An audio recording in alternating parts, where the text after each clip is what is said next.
2, 24, 8. C'est parti? Je sais pas. Eh ben, Jesus Coffee, bon matin! Ah ouais, On peut recommencer? On peut recommencer ou pas? Allez!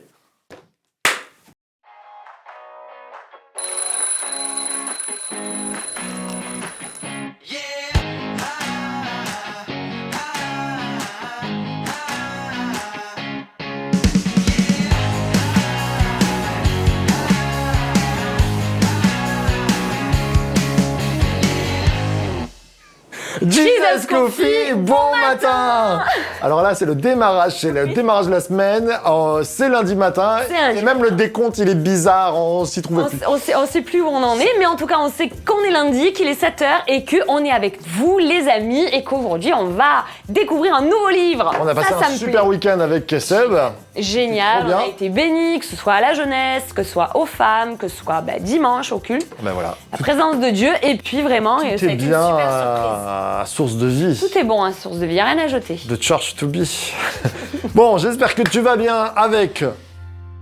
Ton café, pardon. Ton volant. On va faire des mimes. Ça va rester, ça. Ton café. Ta brosse à dents. Ta brosse à dents. Ton maquillage. Voilà, tout.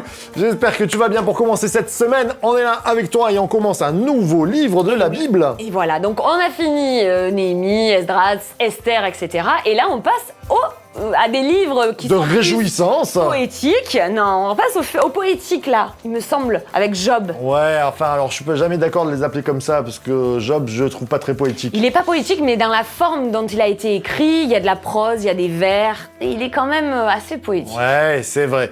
Alors on va parler de Job. Job, grand moment de réjouissance. Job, tu as dit. Oui, c'est Job. Non, c'est Job. Job.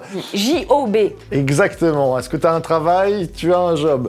Allez, c'est parti. Alors, Job, souvent, c'est l'expression ultime de la souffrance.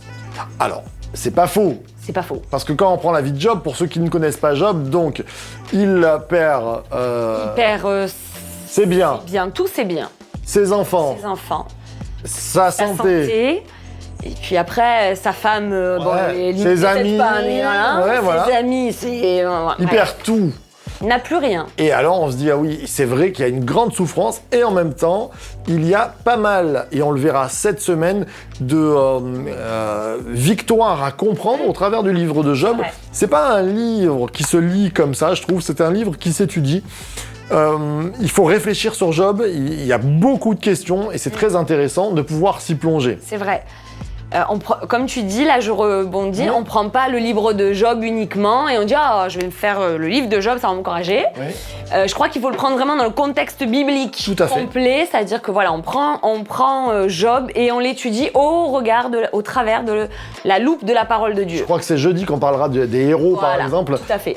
Et il y a cette thématique du héros, Job. Alors Job, d'ailleurs, c'est un livre donc du Nouveau Testament? Non, de l'Ancien Testament, dans les livres poétiques. Exactement. Alors, avec psaumes, proverbes, cantiques des cantiques, etc. J'aime pas dire les livres poétiques parce que ça n'existe pas en hébreu. Oui, je sais, mais moi il fait partie des écrits. Et le gars qui est casse-pied. Non, mais d'accord. Et donc Job, c'est, on peut dire, le livre le plus... C'est le plus noir. Non, le plus ancien, le plus vieux.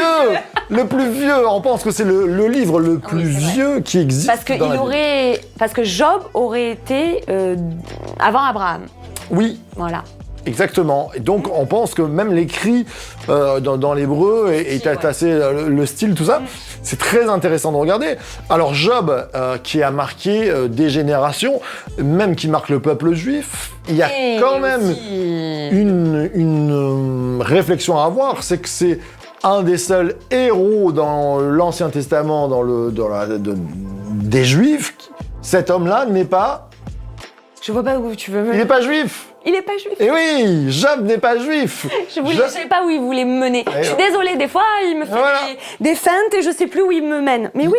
Il n'est pas juif. On pense qu'il est... Il est du nord de l'Arabie. Voilà, on pense nord-ouest de l'Arabie. Il est arabe et d'ailleurs, il se retrouve dans le Coran. Dans le Coran, exactement. Non, mais c'est intéressant de voir que aussi, parce que quelquefois l'Ancien Testament est taxé presque de racisme, tout ça. Non, il y a des leçons, comme le livre de Job, qui est hyper important sur la compréhension de Dieu, sur la compréhension du mal, qui est axé avec un personnage central qui n'est pas juif. Qui n'est pas juif, complètement. Et ça, c'est très intéressant de le savoir. Il n'y a pas de nuggets qui passent à côté de moi, n'écoutez pas. Et donc, notre ami Job, on va parler de ce livre un petit peu là en introduction. Pourquoi c'est intéressant? Alors bien sûr, par rapport au message de la souffrance, parce que Job, on part d'un état de « je vais très bien » à « je vais plus du tout, mais alors vraiment plus du tout bien », jusqu'à « Dieu relève ». Dieu relève. Donc il y a vraiment un ascenseur émotionnel qui prend du temps, hein, voilà. Mais à la base de ce livre, on va recontextualiser qu'est-ce qui se passe. Pourquoi cet homme aussi, on va dire, béni, tombe complètement dans la souffrance et pendant des années, il va rester... Exactement. On en parlera jeudi sur le fait qu'à un moment donné, Satan vient voir Dieu et il dit, en gros, je viens de parcourir la terre, qu'est-ce que tu as à me montrer? Et Dieu dit... Et Dieu, il dit, est-ce que tu as vu mon serviteur Job qui est intègre, droit, je sais plus, après il y en a 4. Alors oui. Intègre, droit éloigné du mal, craignant Dieu. Voilà. Il en a trouvé 2, j'en ai trouvé 2. C'est bien, on est bon. Donc l'histoire d'un homme qui souffre, mais qui ne se détourne pas de Dieu. Alors, il va pas maudire Dieu, c'est ça en fait qui est particulier. C'est-à-dire que même sa femme lui dit bénis ou maudit Dieu et meurt, il le fait pas dans tout, même ses amis, etc. Enfin, il ne maudit jamais Dieu. À aucun moment, il ne maudit Dieu. Exactement. Et la grande leçon où on arrive, je pense, le texte, et c'est ça qui est bon à voir. Donc en gros, ça commence, on voit un Job surpuissant, on pense qu'il était roi de sa région, d'accord ?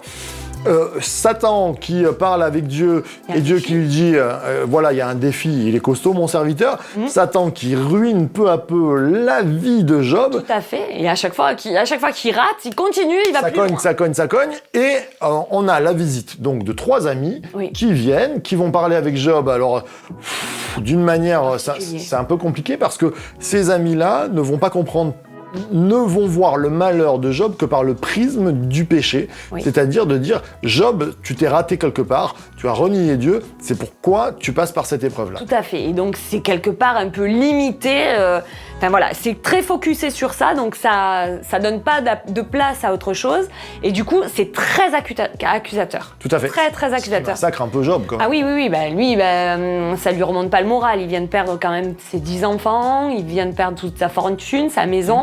Il a une maladie grave qui opprime son corps, sa femme c'est compliqué et ses amis, il enfonce encore la tête sous l'eau.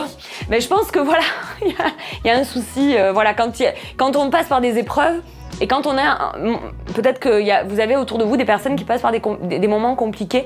Je crois que à ce moment-là, on est juste là pour entendre, pour parler, pour relever, pour écouter, pour amener à Dieu, mais pas pour mettre la tête sous l'eau. Et je pense que vraiment, c'est très important de le comprendre parce que c'est pas ce que ses amis ont fait. Exactement. Et puis, il y a un dernier ami qui est très intéressant. Très intéressant. On en parlera aussi sûrement demain, mais qui s'appelle Elihu. Et lui, ça change de style. On est dans un entre-deux, on est dans un équilibre qui est très intéressant. Et juste après ça, eh bien, le dialogue final de Dieu. Entre Dieu et Job. Et là, c'est extraordinaire, parce que Job va poser une question. En fait, c'est la grosse question de tout le livre, parce que lui, il ne sait pas le défi qui se passe dans le ciel. Alors, en gros, c'est pourquoi le mal, et Dieu lui répond... Par des questions. Voilà, exactement. Il lui répond par des questions, mais est-ce que tu sais comment va naître la gazelle? Comment est-ce que tu sais comment la création a été faite? Comment est-ce que tu sais comment les choses poussent? Enfin, voilà. Il va lui parler de la création, il va lui parler, et forcément, comme il lui parle de la création, il parle de lui, et en lui posant des questions. Et en fait, à la fin, il ne l'accuse pas, il se repent, Job. Il se repent et il dit, et cette phrase, elle est extraordinaire, c'est « j'avais entendu parler de toi ». Donc quelque part, il avait une connaissance qui était là, il cherchait Dieu certainement.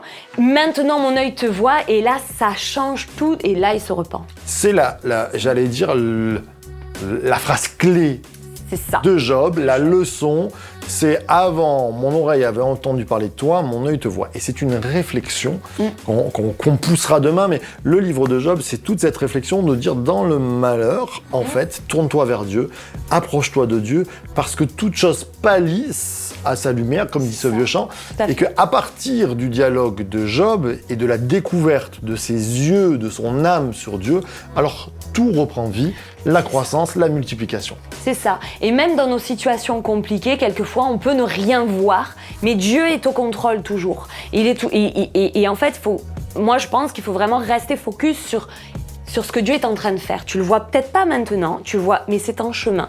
Il y a des choses qui prennent du temps, pas parce que Dieu n'est pas là, Dieu n'est pas intervenu, Dieu a oublié. Non, Dieu a mis les choses en place et il y a juste le temps. Et ton temps, c'est pas le sien, mais en tout cas, c'est en marche. Donc, attends-toi à voir l'œuvre de Dieu dans ta vie. Amen, je pense qu'on peut prier là-dessus quand même. Ouais, je pense que ça peut être une bonne idée. Allez Alexandra, je te sens motivée. Oui. Seigneur Jésus, je te prie pour chacun d'entre nous, je te prie, Amen. Je te remercie pour ta parole, pour l'exemple aussi de Job qui nous parle encore aujourd'hui.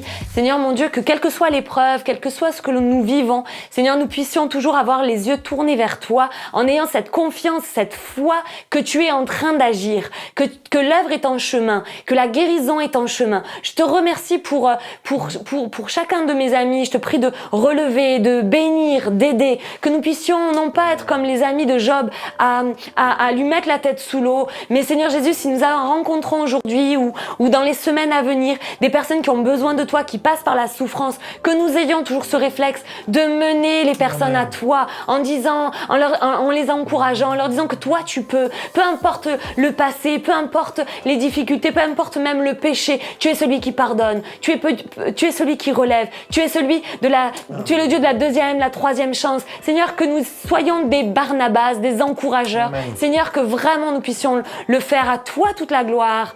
Amen. Amen. Comme c'est bon. Je vous encourage à lire Job et maintenant à le voir autrement. J'avais noté plein de choses encore. Oui. Il a influencé le XXe siècle, et même comme je disais quand on étudiait ce matin, Dostoïevski qui dans sa philosophie parle de l'épreuve qui rend la vie. C'est très intéressant. Wow. Et donc cet homme-là disait que pour vivre pleinement les joies, quelquefois il nous faut vivre par l'épreuve.